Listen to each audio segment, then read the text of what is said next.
Allahumma salli ala Sayyidina Muhammad wa ala ali Sayyidina 73 pintu, 73 jalan, yang sampai hanya satu jalan. Beribu-ribu marga satwa, si muda yang sampai hanya 30. Baik. Allahumma salli ala Sayyidina Muhammadin abdika wa rasulika nabiyil ummiyi wa ala alihi wa sahbihi wa barik wa sallim. Allahumma anta laha wa law azumat farrijha bifadli. Bismillahirrahmanirrahim. Assalamualaikum warahmatullahi wabarakatuh.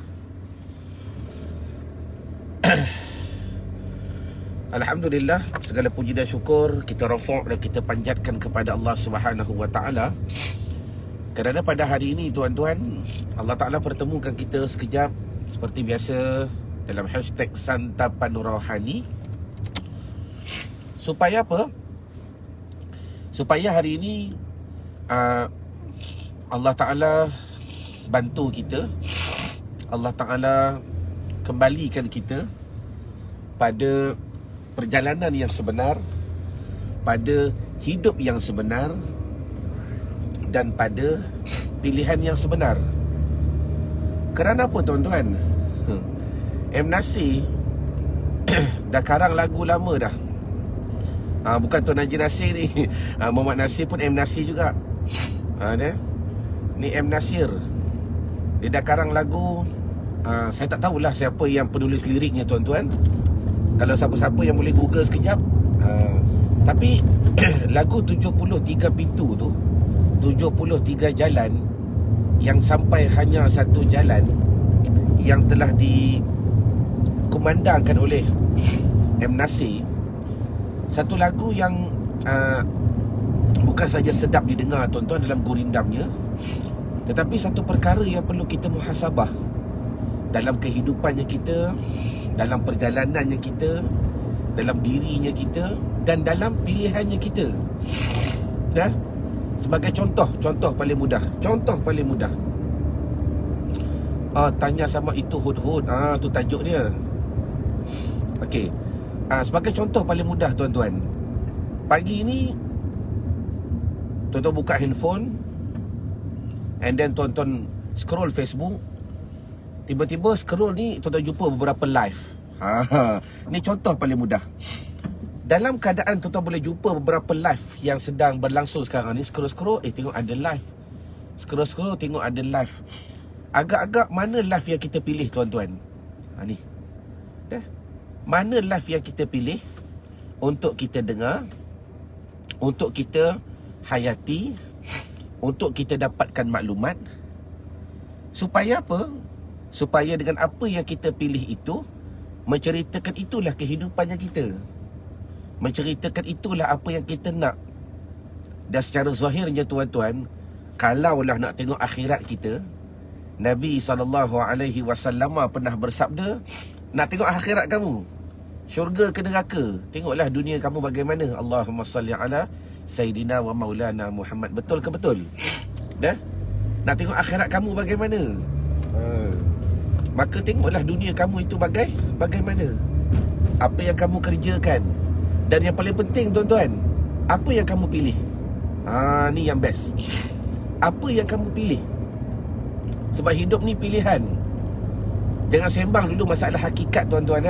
Jangan. Sebab tak sempurna hakikat melainkan perjalanannya itu bermula daripada syariat. Jadi bila tuan-tuan buka handphone, tengok scroll-scroll ada live, maka live mana yang kita pilih dalam perjalanan hidup kita yang sementara ini? Bagi nak memastikan, kata Nabi SAW, kalau kamu nak tengok akhirat kamu, tengoklah dunia kamu. Kalau kamu nak tengok akhirat kamu, pilihan betul ke salah, tengok dekat dunia apa yang kamu pilih, betul ke salah. Jadi pilihan begitu banyak. Sehingga ada berapa? Kalau ikut numbersnya tuan-tuan, ada 73. Tuan-tuan boleh kata banyak lagi, betul. Tapi yang ni kita nak relatekan dengan hadis Nabi SAW. Dah. Daripada lagu apa? Tanya sama itu hud-hud. Ada 73 pintu, ada 73 jalan, tetapi yang sampai hanya satu jalan. Allahumma salli ala Sayyidina Muhammad. Jadi pada pagi ni saya nak mengajak tuan-tuan berfikir sejenak. Dalam satu situasi, kita bertenang, kita berfikir dan kita muhasabah untuk dengan satu matlamat ataupun satu harapan tuan-tuan. Yang pertama, adakah benda ni penting? Penting ke tidak? Sebab kadang-kadang bila sebut diajak berfikir, kadang-kadang benda tu tak penting sangat pun. Atau benda tu kita boleh KIV pun. Atau benda tu untuk diri sendiri penting kot. Contoh. Jadi bila sebut kepentingan, ada beberapa isu lah. Contoh kalau contoh masalah kita nak beli apa-apa. Dan dalam Islam ni, kalau kita nak beli apa-apa, Islam suruh tanya, adakah ini keperluan atau kehendak atau perhiasan? Tulis 3 contoh. Islam mengajar kita bila kita nak beli apa-apa, dia suruh kita berfikir. Maka Islam suruh tanya, ni aku nak beli ni keperluan ke ataupun keinginan ke, ataupun kehendak ke? Islam suruh tanya. Kalau keperluan, lagi beli, ada masalah. Kalau kehendak, tengok boleh sabar ke tidak dulu, penting ke tidak dulu. Contoh. Ataupun yang ketiga apa tadi? Keinginan semata-mata nak. Seolah-olah benda tu ada ke tak ada ke, tak apa, tak ada masalah. Keinginan semata-mata. Jadi apa yang saya nak gambarkan kepada tuan-tuan pada hari Sabtu ini, dalam waktu kita istirahat pada hari Sabtu ini, untuk kita bersama-sama merenung tuan-tuan, adakah penting? Soalan saya yang pertama, tolong jawab di ruangan komen. Adakah penting tuan-tuan mengetahui ataupun memikir sekejap je pada pagi ini berkenaan 73 golongan? Soalan yang pertama, cuba jawab di ruangan komen.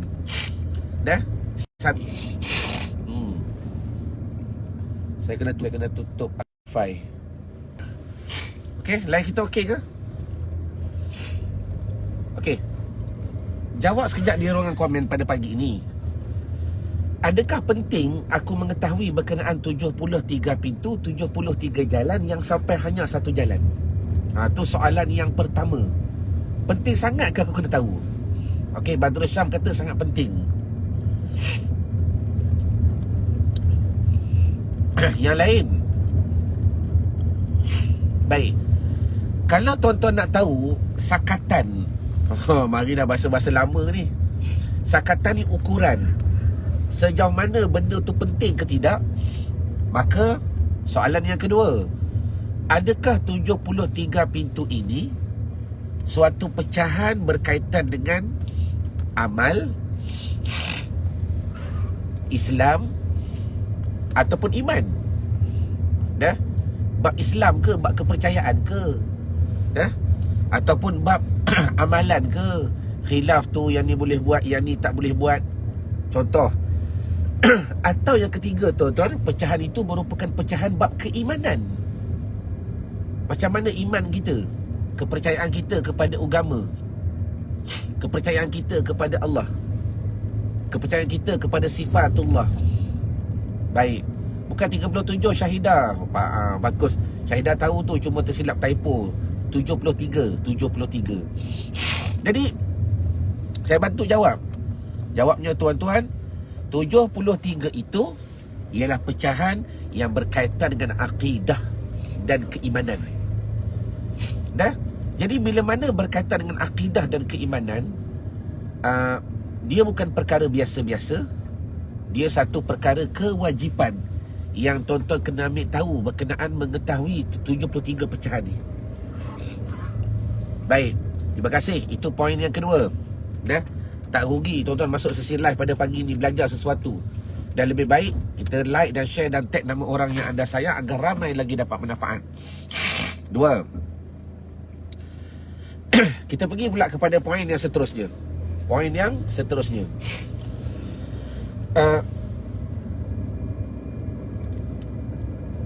Adakah mengetahui ini merupakan asas fardu ain atau fardu kifayah? Tulis poin yang ketiga. Dah. Saya tak ke mana pun, tengah pusing-pusing nak cari nasi lemak ni. Jadi nak ajak tuan bersembang pada pagi ni. Poin yang ketiga, tulis.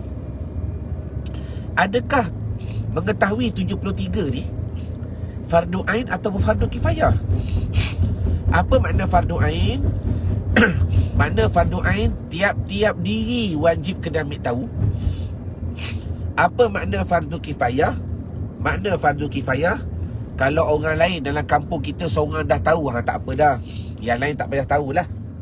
Itu dipanggil fardu kifayah. Dah, tuan-tuan duduk di Kota Damansara, duduk di Selayang. Selayang tu besar, kita kecilkan lagi. Section berapa? Dalam ramai-ramai tu ada seorang tahulah sedikit asas berkenaan 73 pintu. Maka lepas dosa semua. Soalannya, adakah fardu ain atau fardu kifayah? Dah? Kalau fardu kifayah, syukur tuan-tuan. Kalau dah, kalau ada seorang je yang tahu dalam perkampungan tuan-tuan, dalam section tuan-tuan. Tapi agak-agak lah, kita cerita fardu kifayah dulu. Agak-agak lah tuan-tuan, kalau orang lain pun tak tahu, adakah lepas dosa bagi kita ni yang kita dengar pada hari ni, dan kita bersungguh tak nak ambil tahu? Tulis di ruangan komen agar kita muhasabah. Jangan semua benda nak lepas kepada orang lain. Dah? Kalau setengah daripada tuan-tuan boleh kata, boleh jadi ni kawasan flat aku ni ada ustaz. Kita kata begitu. Di kawasan perumahan aku ni ada ustazah. Maka mudah-mudahan kalau ustazah tu tahu, aku lepas lah. Kalau dia tahu, kalau ustaz atau ustazah tu tak tahu, la ilaha illallah Muhammadur Rasulullah. Tuan-tuan, satu kampung sampai kita-kita sentiasa berdosa kepada Allah Subhanahu Wa Taala. Dan ingat, bila sebut jahil ni, selagi mana kita tak usaha, maka dosanya itu sentiasa berjalan. Allahu Akbar. Allah. Baik, jadi poin yang ketiga apa dia? Jawabnya, mengetahui 73 pintu ini fardu ain di atas tiap-tiap manusia. Sekurang-kurangnya kena ambil tahu. Baik, tuan-tuan nak tak saya buktikan sejauh mana kepentingan dan sejauh mana kewajipan tuan-tuan kena ambil tahu masalah 73 ni? Dah? Cuba belanja love sikit. Saya buktikan dengan satu ayat sahaja. Ayat ini satu ayat yang boleh membantu tuan-tuan memahami. Ustaz, kenapa penting sangat kami mengetahui 73 ni? Tak cukup ke kami belajar Islam tu apa, iman tu apa? Ada rukun Islam, ada rukun iman, percaya kepada Allah, percaya kepada Rasul, percaya kepada malaikat. Kenapa kami perlu ambil tahu? Kenapa kami perlu ambil tahu keimanan-keimanan yang lain? Apa faedah dia? Apa bukti dia? Kalau cerita bab bukti seronok ni. Hari ni kan manusia berperan dengan hujah. Sikit-sikit apa hujah, apa dalil, apa bukti. Nak tanya dulu, tuan-tuan tahu ke tidak, apakah dalil yang menunjukkan kepentingan tuan-tuan belajar berkenaan 73 pintu, 73 jalan yang sampai hanya satu jalan? Siapa tahu dalil dia? Jawab. Siapa jawab betul, InsyaAllah kita nak bagi hadiah. Allahumma salli ala sayyidina Muhammad. Sebab saya rasa saya nak bantu tuan-tuan lah buat daurah berkenaan benda ni. Nak bantu sangat. Allahumma salli ala sayyidina Muhammad. Cuma sebelum kita nak memahami sejauh mana kepentingan, siapa juga hari ni orang masuk live, keluar masuk dia tak tahu yang dia dengar ni keperluan ke, atau kehendak ke, atau keinginan ke, atau keseronokan. Dia tak tahu. Bila dia tak boleh beza sesuatu live yang Padahal Allah Ta'ala dah takdirkan muncul di depan handphone dia. Dia skip. Sebab apa? Dia tak tahu benda ni keperluan ke, keinginan dia ke, atau keseronokan ke. Dah. Bila dia sendiri tak boleh beza, tuan-tuan takut tuan-tuan. Sebab benda yang makin terhapus pada akhir zaman ini, iaitu masalah keimanan. Baik, bila ramai tak tahu hujah, saya bantu tuan-tuan. Tulis kalimah ni. Dah, tulis kalimah ni. Kalimah dia apa? Simple je. Bukti yang menunjukkan kenapa tuan-tuan perlu mengetahui 73 pintu. Okey. Apa saya berhenti lah. Saya tengok tuan-tuan pun stres tengok saya ni. Saya nak jalan-jalan je sambil buat live. Baik, saya bagi bukti dia. Sekejap. Nurul Ain Jannah, Aiwah, afwan lak.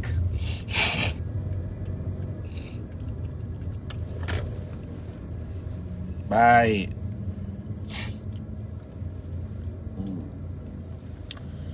Tulis bukti dia tuan-tuan. Buktinya ialah, tulis La ilaha illallah. Apa dia? Tulis semua dulu. La ilaha illallah. Itu dalil dia.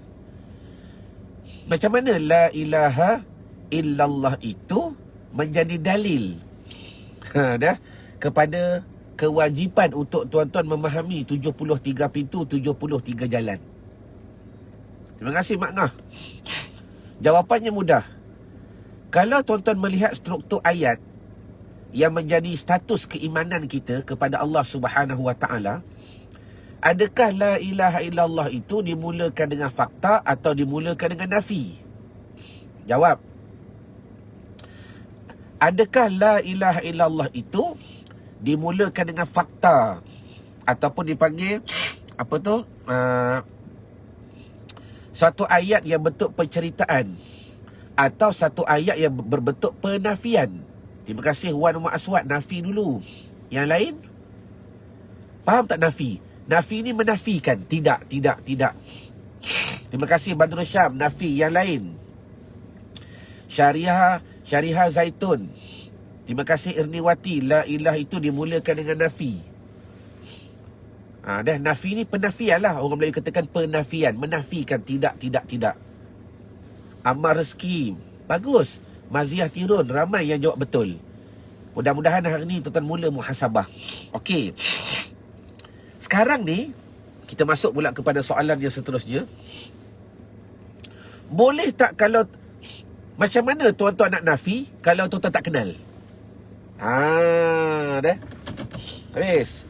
Kita masuk kepada poin dia. Saya nak parking sekejap, lebih selamat. Okey. Alhamdulillah.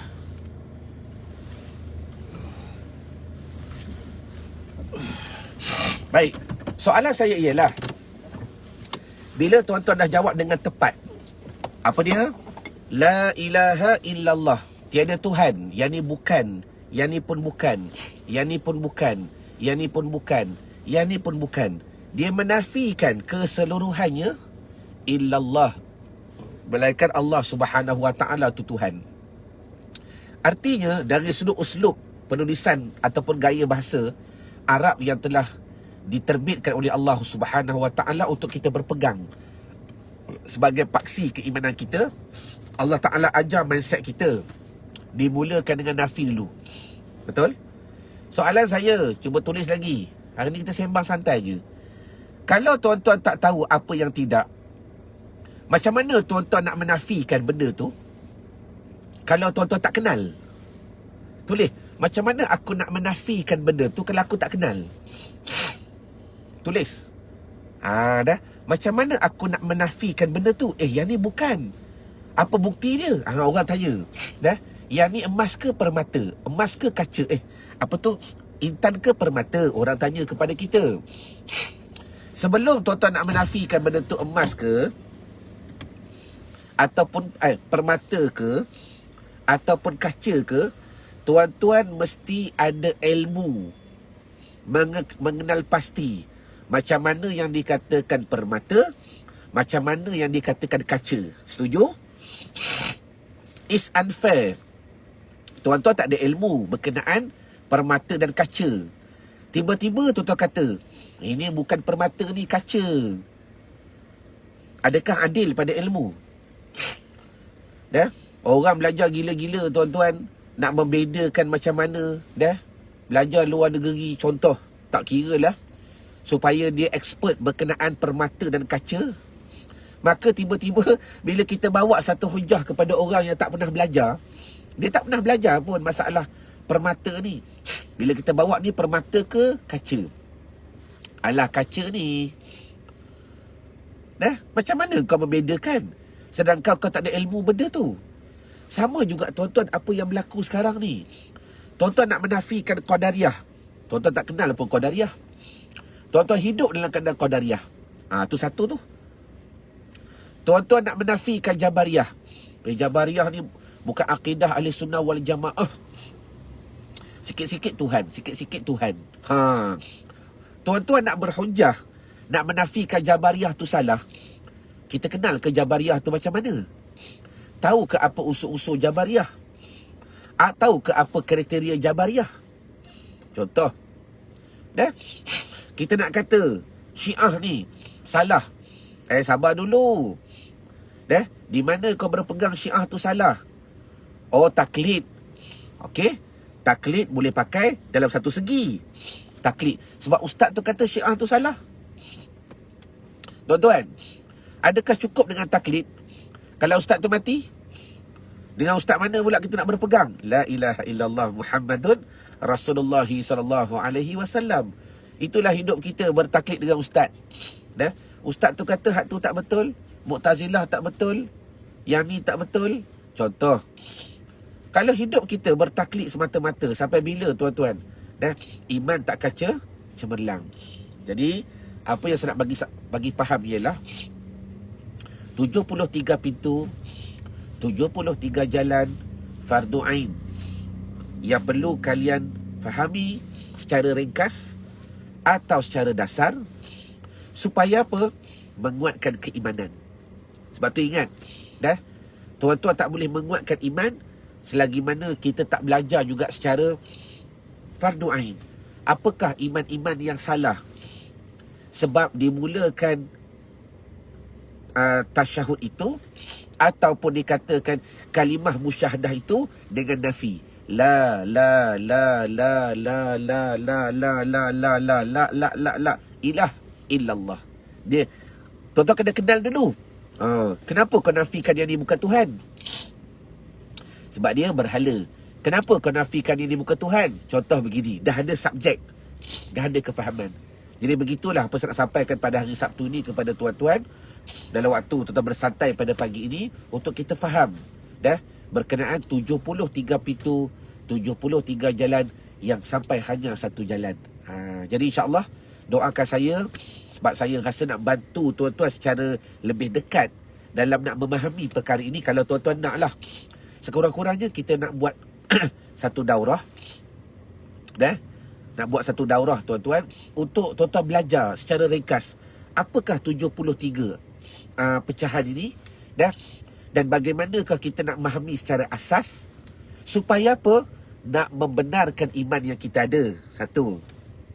Yang kedua, nak memastikan penjagaan. Kalau besok lusa kalau aku buat macam ni, iman aku boleh rosak ni. Dah. Untuk akan datang, kalau aku buat macam ni, ini bahaya ni. Contoh. Dan juga menyesali kepada hidup yang lalu. Ada 3. Bila ada ilmu ni 3. Dah. Pertama, untuk mengesahkan apa yang ada sekarang, tulis. Bila kalian belajar, di 3 dapat. 3. Yang pertama, untuk menambah ilmu dan mengesahkan apa yang aku dapat, apa yang aku ada sekarang. Iman yang aku ada pada sekarang ni betul. Contoh, bukan berpegang kepada Jabariyah, Qadariyah, Mu'tazilah. Tu 73, banyak lagi tu. 1. Imanuddin Abidin. Tanya sama itu Hud. Okey. Yang kedua, bila kita belajar nanti, untuk kita berjaga-jaga pula pada masa esok dan akan datang.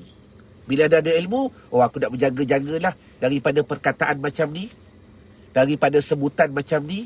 Kalau silap sebut, silap iktikad pada hati, boleh rosak iman ni. Dah. Macam orang kata, kita jaga kita. Nah, ramai yang ambil perkataan tu, lepas tu dibetulkan. Mana boleh? Kan Allah jaga kita. Ni tak bijak namanya, tak bijak. Adakah perkataan kita jaga kita itu salah? Tak salah, selagi mana iman dia betul. Tu Allah Ta'ala sebut, qu anfusakum wa ahlikum nara. Oi manusia, kamu jaga diri kamu. Tu Tuhan suruh jaga kan? Maknanya kalam kita jaga kita itu dari sudut syariat. Kalam Allah jaga kita dari sudut tauhid. Dari sudut tauhid. Dah? Kalam Allah menjaga segalanya, itu kalam dari sudut tasawuf. Maknanya betul, kita jaga kita pun boleh guna. Syarat ni iman dekat hati tu bagaimana? Okey, 2. Yang ketiga, saya ulang balik, bila kita dah belajar nanti 73 pintu, 73 jalan yang sampai hanya satu jalan. Bukan sahaja kita dapat memastikan besok dan akan datang kita berjaga-jaga. Tulis poin nombor 3, kita dapat menyesali kesilapan yang lalu. Dah. Kalau dulu pernah buat, dulu aku pernah buat lah, ya Allah aku minta ampun ya Allah. Dulu aku pernah buat salah lah, aku pernah niat macam ni lah, aku pernah cakap macam ni lah, ya Allah aku menyesal ya Allah. Tu bila ada ilmu. Kalau tak ada ilmu tuan-tuan, terima kasih Nurlidah, macam mana tuan-tuan nak membina dahulu, dan macam mana tuan-tuan nak memelihara akan datang? Jelas ke jelas ni? Okey, jadi insyaAllah doakan saya dan tim. Kami akan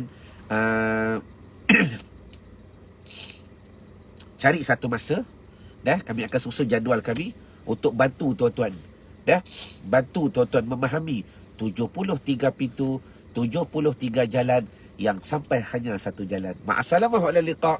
Assalamualaikum warahmatullahi wabarakatuh.